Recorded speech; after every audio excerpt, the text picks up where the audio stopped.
NASA iš naujo ištyrusi prieš daugiau nei 50 metų surinktas Mėnulio dulkes, rado įrodymų keliančių abejonių senoms teorijoms.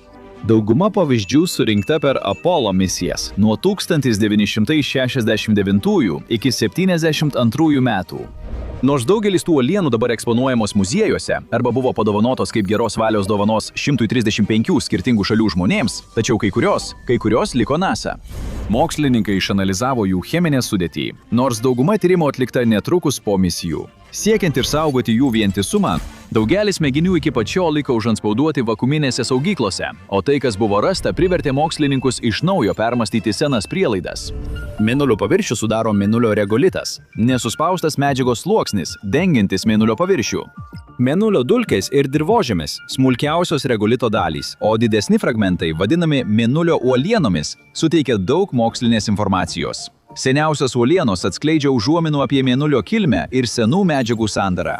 Susiformavęs prieš daugiau nei 4 milijardus metų, Mėnulis galėjo atlikti svarbų vaidmenį Žemės vystymėsi, tačiau čia prasideda paslaptys. Ar šios senovinės uolienos galėtų būti raktas į supratimą, kodėl Žemėje yra vandenynai?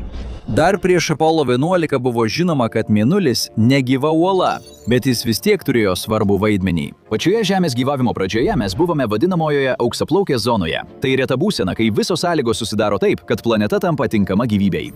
Žemė kol kas yra vienintelė mums žinoma planeta, galinti palaikyti gyvybę. Ir yra vienas veiksnys, kuris tai lemia. Vandenilio ir deguonies junginys. Vanduo, sudarantis Žemės vandenį, visatoje gana retas.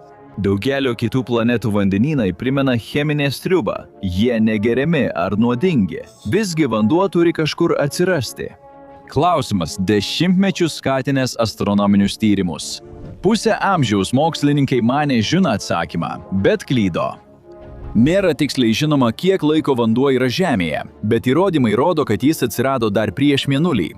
Maždaug prieš 4,5 milijardo metų milžiniškas susidūrimas sukūrė Mėnulį, išgarino didžiąją dalį Žemės paviršiaus ir apgaubė ją tankia uolienų garų atmosfera. Tai buvo dar prieš pirmųjų vienaląsčių organizmo atsiradimą, prieš 3,7–4,1 milijardo metų. Kažkokiu būdu po šio katastrofiško susidūrimo susidarė sąlygos, leidusios gyvybei įsitvirtinti. Ar tikrai vienas susidūrimas galėjo sukurti prielaidas gyvybei tokiai, kokią ją pažįstame? Šis laikotarpis sutampa su vėlyvuoju sunkiuoju bombardavimu, kai Saulės sistema patyrė daug daugiau kosminių smūgių. Tai būtų reiškia viso Žemės gyvybės pabaigą, jei ji tada būtų buvusi. Planetą nuolat drebino milžiniški sprogimai. Jos paviršius buvo verpetuojantis ugninis peizažas, tačiau užuot buvusi sunaikinta, Žemė buvo formuojama jėga.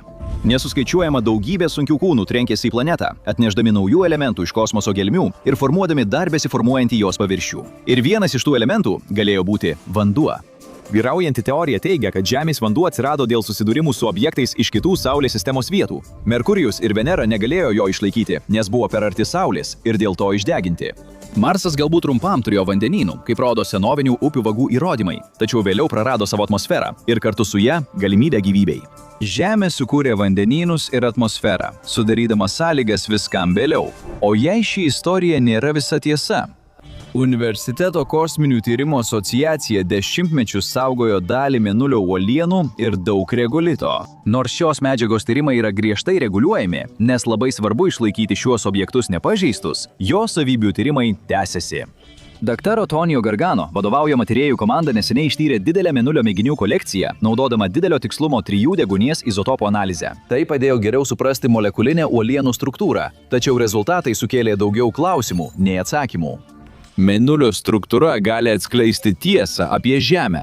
Nors mūsų planeta atrodo stabili, iš tikrųjų taip nėra. Tektoninės plokštės nuolat juda, lėtai naikindamos ir vėl atkurdamos paviršių. Tos Žemės, kurią formavimosi metu bombardavo meteoritai ir kometos, jau seniai nebėra. Ji nepaliko jokių įrašų apie tai, ką tie smūgiai atnešė. Tačiau Mėnulis pasakoja visai kitokią istoriją. Jis neturi oro, yra statiškas. Uolų rutulys, milijardus metų skriejęs aplink Žemę beveik nepaliestas, yra tobula laiko kapsulė. Kiekvienas akmuo – miniatiūrinis archyvas su užuominomis apie Mėnulio kilmę ir sudėtį. Nors Žemė ir jos palydovas skiria skirtumai, juos formavo tie patys kosminiai smūgiai. Dabar mokslininkai kaip niekad arti šių paslapčių atskleidimo šias paslaptis. Naudodami šiuos unikalius izotopus, mokslininkai ištyrė Mėnulio akmenų ir Mėnulio regolito molekulinę sudėtį, įgydami kur kas daugiau žinių, nei leido ankstesnės technologijos. Jie patvirtino, kad juose yra metalus mėgstančių elementų, dažnai randamų meteorituose, ir atskleidė, kaip daug mėnulio susiformavo nuo milžiniškų smūgių prieš milijardus metų. Jų pagrindinis tikslas buvo rasti vandenilio ir įrodymų, kad smūgiai atnešė vandens į Saulės sistemą. Jie tai rado, bet ne taip, kaip tikėjosi. NASA mokslininkai gavo išsamiausią mėnulio uolienų molekulinės sudėties vaizdą, aptiko vandenilio, tačiau ne tokį kiekį, kokio tikėjosi. Jei meteoritai buvo svarbus vandens šaltinis Saulės sistemoje. Mėnulio uolienų vandenilis atspindi tai, kas galėjo patekti į Žemę formuojantis vandenynams ir atmosferai, nes mėnulis tarsi sustingęs laike. Tas mažas neatitikimas sujaukė mūsų žinias apie Žemės vandens kilmę. Jei vanduo Žemę pasiekė dėl meteoritų atnešto ledo, tikėtina, kad jis greitai būtų išgaravęs. Žemė nebūtų turėjusi galimybę sukurti atmosferos ar suformuoti vandenynų. Šis sudėtingas cheminis procesas, kuris sukuria vandenį, verčia jį cirkuliuoti atmosferoje ir grąžina atgal į Žemę, niekada nebūtų prasidėjęs. Vadinasi, ir pati gyvybė galbūt niekada nebūtų atsiradusi.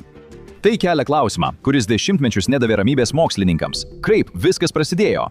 Šie atradimai privertė mokslininkus iš naujo įvertinti Žemės vandens kilmę ir suabejoti dešimtmečius gyvavusią meteorų hipotezę.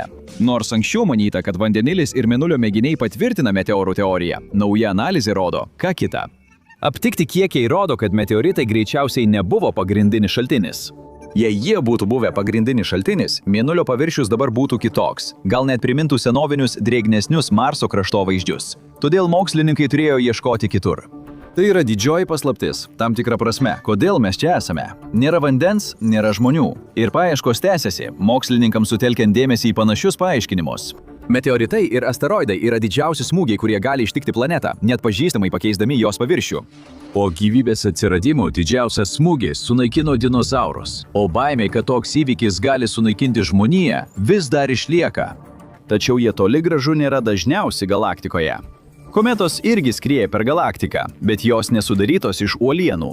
Jos daugiausia sudarytos iš dulkių ir ledo, todėl turi daugiau vandens.